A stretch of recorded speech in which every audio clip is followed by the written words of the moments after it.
আমি ও আমার, এই দুটি অজ্ঞান। আমার বাড়ি, আমার টাকা, আমার বিদ্যা, আমার এই সব ঐশ্বর্য, এইসব যে ভাব, এটি অজ্ঞান থেকে হয়। হে ঈশ্বর, তুমি কর্তা, আর এই সব জিনিস তোমার। বাড়ি, পরিবার, ছেলেপুলে, লোকজন, বন্ধুবান্ধব, এসব জিনিস তোমার। এ ভাব জ্ঞান থেকে হয়।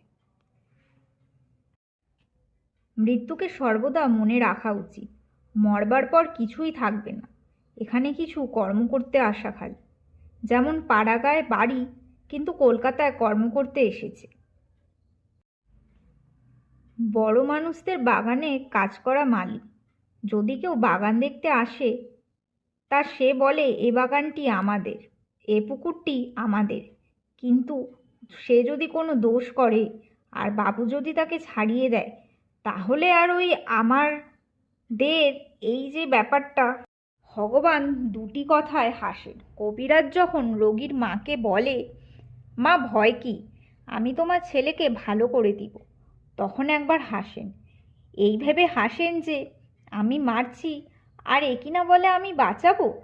কবিরাজ ভাবছে আমি কর্তা, ঈশ্বর যে কর্তা, এ কথা সে ভুলে গেছে।